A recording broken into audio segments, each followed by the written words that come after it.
So I apologize. My hair is doing like this weird alpha alpha type thing. I have brushed it down and it just wants to stick up, but that's not even why I'm on here talking. What I'm talking about, what I want to talk about is Bad Habits Die Hard. For those of you who have been coming to my YouTube channel for like the last 6 years that it's been running, you guys have known my health problems because I do talk about it. I'm not shy to talk about health problems with y'all because I know I'm not the only one going through it, and whatever my experiences are, it might come back to help somebody else at some point. But the one that's kind of like came back full circle for me is the diabetes.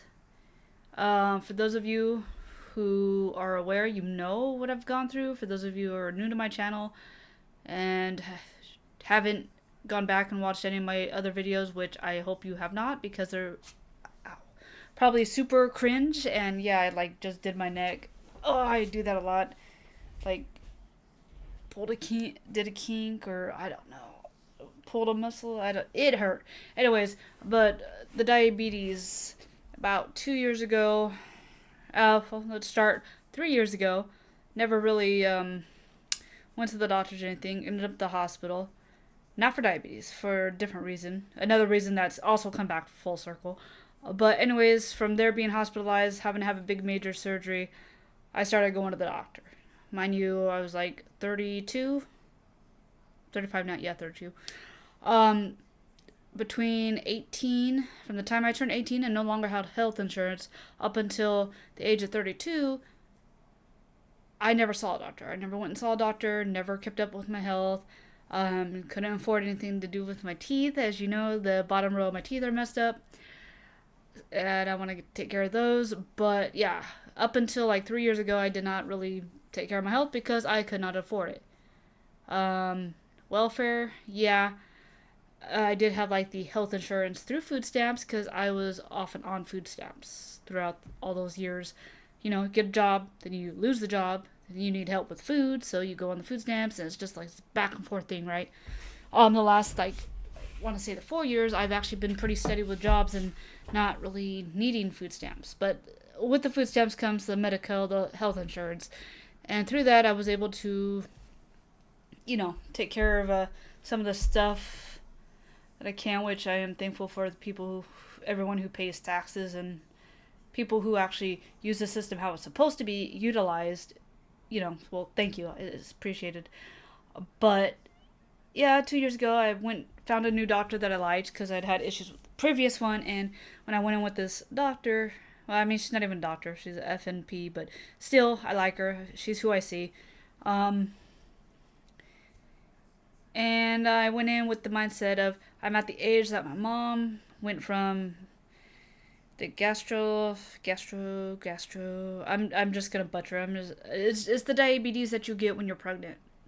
She had that when she was pregnant with me, and from there that just turned into type 2 diabetes. So I guess in a way I caused her to have the diabetes. And I saw her health. I mean, she died from complications of diabetes and pneumonia. They're So I am familiar with diabetes. It runs in my family. It's hereditary. My grandpa also had diabetes. He had health complications due to that.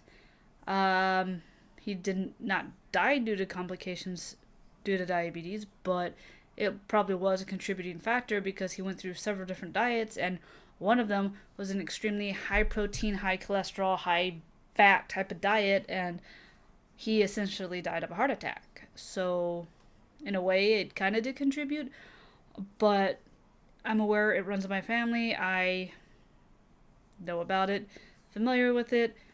Over the last 3 years, my A1C for diabetes has fluctuated. I went from being pre diabetic when I first went to the doctor.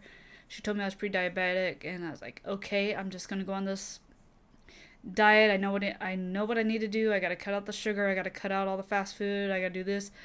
And then a client that I was a caregiver for ended up passing away, and I am a stress eater. I eat when I am stressed. That is my biggest problem. I love food, and food is a comfort. So When I lost my client, I ended up stress eating, overindulging, and I knew better. I knew I should have done it. And when I went in for my next checkup for my A1C, it had jumped up to 6.8, which, for those of you who know diabetes, 6.8 is you're diabetic. And anything above 6.8, yeah, that's you don't want to be at that level. So I'm like, oh no, it was a shock. Cause like, I did the no. I know I did wrong. I knew I was overeating, doing things I shouldn't have been doing, wasn't exercising, wasn't taking care of myself. And so I put myself into that position, and me and my doctor, me and the doctor, I'm just gonna call her a doctor, even though, yeah, um, talked it over, and I'm like, I don't want to be on medicine. I don't want Insulin. I will check myself. I will check my blood sugar, make sure that I'm staying where I need to be, but I don't want no meds. Let me try and get my A1C lowered without medicine. And she listened. She said, okay. She gave me some a smoothie type deal to eat, to make in the morning. Um, the American Diabetes Association like guideline, like a little paper of like all the foods to cut out and stuff that I already know. But I put that up on my fridge. I followed the guidelines for that. And so when I went back for my next checkup, I had dropped the A1C down to 4.9, which the pre-diabetic is 5.8, and then everything below that, your normal level, right? So I had dropped mine below 5, so I was in a really good spot. And I stuck with the diet for a while, and then it got into my head, oh, hey, it's low. I can go hit up a fast food place and have something good real quick. And that turned into uh let's have something for dinner too. And it just became this thing of I'd eat go fast food places constantly, and then I'm like, I gotta cut back. I know I'm doing wrong again.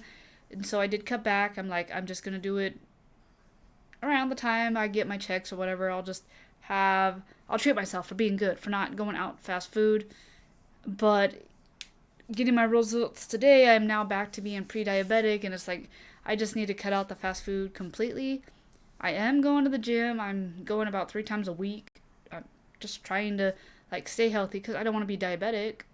And if I'm on insulin, I can't do my job. You can't hold a Class B license and be on insulin. You can't run the risk of your blood sugar dropping or your blood sugar going high. Especially that's extremely dangerous, especially when you're driving. So I gotta kick myself back into gear to get my A1C back down. And I pulled out my I kept what was really helpful for me back then, losing all that weight. Little notebook. It's actually here. I say weight for lowering my A1C. I did lose a lot of weight. I lost about 40 pounds.